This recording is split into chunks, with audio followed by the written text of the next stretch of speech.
On est donc rendu dans l'évangile de Jean au chapitre 3, les versets 22 à 36.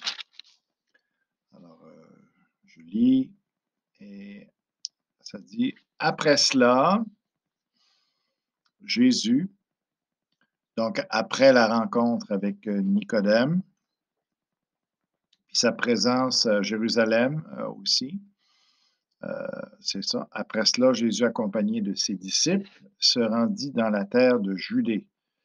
Alors, Jérusalem est située dans la terre de Judée. Alors, c'est un territoire du pays d'Israël.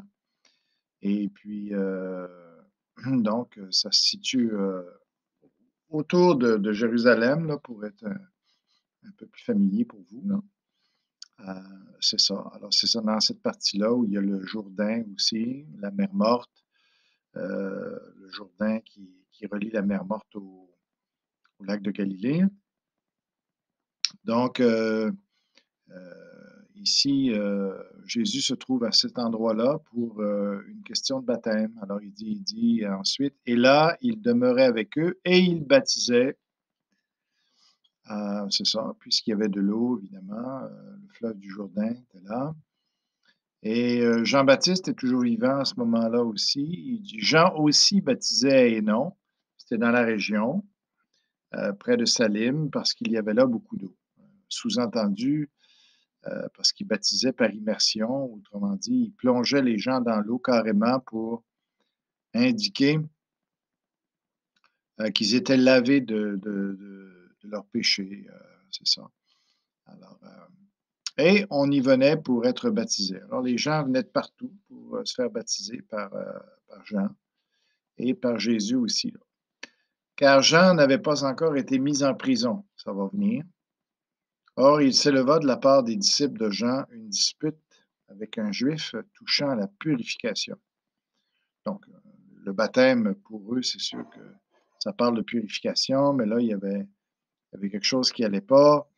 Donc, ça, d'après le texte, on peut voir que se demandait pourquoi est-ce qu'il y avait deux qui baptisaient en même temps, pourquoi Jean, pourquoi Jésus baptisait, c'est quoi cette idée-là, et tout ça. Alors, il y avait des gens qui se posaient des questions, finalement, ça créait des problèmes pour eux. Alors, ils vinrent trouver Jean-Baptiste, et lui dire, Rabbi, donc maître, celui qui était avec toi au-delà du Jourdain, en parlant de Jésus, et à qui tu as rendu témoignage. Donc, il a dit, voici l'agneau de Dieu, puis voici le Messie, etc. Alors, voici, il baptise et tous vont à lui. Alors, Jésus devenait de plus en plus populaire, plus que Jean. Alors, ses disciples à Jean, les disciples qui suivaient Jean, il y avait de la jalousie qui s'installait. Alors, mais Jean, lui, n'avait pas cette attitude-là.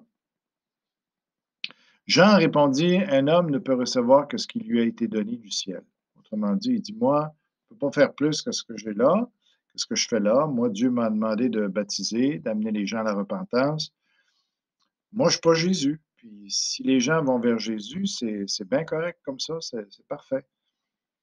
Alors il dit, vous-même m'êtes témoin que j'ai dit, je ne suis pas le Christ. Alors il n'est pas le sauveur du monde, il n'est pas le roi qui va venir pour régner sur la terre puis faire un monde nouveau pour les Juifs, mais aussi pour toutes les autres nations. Il dit, moi, je ne suis pas lui. Et puis, mais j'ai été envoyé devant lui. Alors lui, il dit, Jésus, c'est lui le Christ. C'est lui le roi qui va amener un monde nouveau, qui va sauver les hommes de leurs péchés. Puis là, après, il dit, il utilise l'image du mariage. Il dit, celui à qui appartient l'épouse, c'est l'époux. Donc, l'Église, les croyants aujourd'hui sont unis entre eux à cause de l'Esprit de Dieu qui vient en nous. Et puis, on est vu dans la relation qu'on a avec Jésus-Christ, c'est comme si on était l'épouse de Jésus-Christ. Les croyants sont comme l'épouse de Jésus-Christ, qui est l'époux.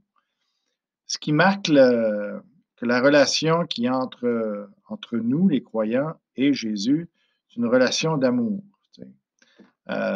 C'est ça donc, il y a un lien très étroit entre l'Église, les croyants, les vrais croyants en Jésus-Christ et Jésus-Christ, ce lien-là. Mais Jean-Baptiste dit, mais l'ami de l'époux qui se tient là et qui l'entend éprouve une grande joie à cause de la voix de l'époux. Aussi, cette joie qui est la mienne est parfaite. Alors, il dit, moi, il dit, je ne vais pas faire partie de l'Église. Je vais mourir bientôt. Et puis, moi, je suis juste l'ami de l'époux. Je suis juste là pour présenter l'époux à l'épouse. Mais moi, je ne fais pas partie de... Jean-Baptiste ne fera pas partie de l'Église. Il faut comprendre que le Saint-Esprit qui nous unit les uns aux autres, les croyants, va juste venir après la résurrection de Jésus. Alors, pour l'instant, le Saint-Esprit ne venait pas sur les croyants. Alors, ils n'étaient pas unis entre eux comme ça. Ils n'avaient pas cette unité-là. Et puis, ça va venir plus tard. Donc, Jean-Baptiste, il n'allait pas connaître cette relation-là avec Jésus-Christ. Il n'appartiendrait pas à l'Église. Donc, c'est pour ça qu'il dit ça. Mais il dit, moi, en tant qu'ami de l'époux, il dit, je suis très heureux de mon rôle, puis de pouvoir préparer Jésus, et puis de préparer l'épouse à Jésus. Alors, il dit, il faut qu'il croisse et que je diminue. Il dit, autrement dit, lui, il va prendre de plus en plus de place en Israël, puis dans le monde entier, dans la vie des gens. Mais moi, mon ministère achève, puis c'est très bien. Je suis en train de là, bientôt, je ne serai plus là, puis je vais me retirer tranquillement. Puis c'est bien comme ça. Celui qui vient d'en haut, alors là, vraiment, là, il parle de Jésus, hein, est au-dessus de tous. Celui qui est de la terre est de la terre, alors, en parlant de lui. Hein. Alors, Jésus, lui, vient du ciel. T'sais. Moi, je suis de la terre. Je suis un homme comme les autres. Je suis né comme les autres. Mais lui, Jésus, il est né, c'est vrai, dans ce monde, comme n'importe quel autre homme. Mais sa vie n'a pas commencé là. Lui, il est de toute éternité. Il est Dieu. Donc, vous ne pouvez pas me comparer à Jésus. Essayez pas. Je ne suis pas du tout de son niveau. Alors, il dit, il parle comme étant de la terre. Donc, moi, il dit, quand je parle de ce que je comprends, là, de la terre. Mais lui, quand il parle de ce qu'il comprend du ciel et tout ça. C'est autre chose que ce que moi, je peux vous dire. Alors, c'est beaucoup d'humilité de la part de Jean-Baptiste ici. Il dit après, celui qui vient du ciel est au-dessus de tous. Alors, Jésus est incomparable. Il rend témoignage de ce qu'il a vu et entendu, et personne ne reçoit son témoignage. C'est triste. Jésus est venu nous dire qu'est-ce qui se passait au ciel, qu'est-ce qui se passe après la mort et tout ça, puis les gens ne l'écoutent pas. Tu sais, les gens ont toutes sortes de chimères plutôt. Ils aiment mieux prier les morts, ou ils aiment mieux croire qu'il n'y a rien après la mort, ou tu sais, il y en a qui, bon, ils prient au travers des cristaux. Il y a toutes sortes d'affaires que les gens font qui n'ont pas d'allure, alors que ça serait si simple d'accepter le témoignage de Jésus-Christ, qui, lui, sait de quoi il parle, il vient du ciel. Donc, lui, ce qu'il dit sur le ciel, c'est la vérité. Il n'y a personne d'autre que lui qui a été au ciel. Et c'est pour ça qu'il a l'autorité d'en parler. Celui qui a reçu son témoignage a certifié que Dieu est vrai. Tu sais, on a beau parler de Jésus puis de l'importance de croire en lui et tout ça, mais tu es vraiment convaincu qu'il est la vérité là, quand toi-même tu l'acceptes comme ton sauveur et que tu le laisses entrer dans ta vie. Alors, celui qui a reçu son témoignage a certifié que Dieu est vrai. Lorsque Jésus-Christ vient dans notre vie par le Saint-Esprit puis qui nous transforme, c'est là qu'on voit que tout ça, c'est la vérité. Puis, voilà. Mais tant que ça reste dans la tête et tout ça, ben, on se dit, c'est-tu vraiment lui, c'est-tu vraiment la vérité et tout ça. Mais quand tu fais l'expérience avec Jésus-Christ, après ça, tu sais très bien qu'il n'y a pas d'autre vérité qu'en Jésus. Après, au verset 34, il dit, car celui que Dieu a envoyé dit les paroles de Dieu. C'est fort, hein, ça? Jésus, il parle de Dieu, il est Dieu lui-même. Hein, tu sais. Alors, pourquoi aller chercher partout ailleurs la vérité? Elle est en Jésus. Parce que Dieu ne lui donne pas l'esprit avec mesure. Même Jésus dépendait du Saint-Esprit dans ce qu'il disait. Et puis, il nous transmettait clairement les paroles de Dieu. Le Père aime le Fils Donc, on voit la Trinité ici. Euh, il y a le Père, il y a le Fils, il y a le Saint-Esprit. Le Père aime le Fils et a remis toutes choses entre ses mains. Donc, Jésus, c'est lui qui va juger les hommes, c'est lui qui va diriger le monde, c'est lui qui a toute autorité.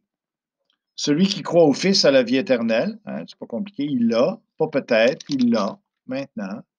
Alors, quand tu mets ta foi en Jésus-Christ, tu as la vie éternelle, tu ne mourras jamais. Physiquement, tu vas aller en terre, mais ton esprit ne mourra pas, ton âme ne mourra pas, puis tu vas aller avec Dieu, puis un jour, tu vas récupérer un corps glorifié. Donc, tu as la vie éternelle.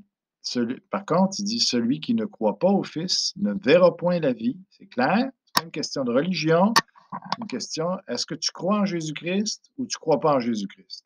Est-ce que tu lui donnes ta vie ou tu ne lui donnes pas ta vie? Si tu ne lui donnes pas ta vie, tu ne verras pas la vie, tu ne l'expérimenteras pas, puis en plus, la colère de Dieu demeure sur toi, sur lui. Hein, mais la colère de Dieu demeure sur celui qui ne croit pas. Terrible, terrible ça, de rester sous la colère de Dieu et de rejeter l'amour qu'il nous a donné en Jésus-Christ. Et voilà. Plus on connaît les hommes, ce qu'ils font, le cœur de l'homme, plus on réalise, puis on comprend pourquoi Dieu est en colère après l'humanité.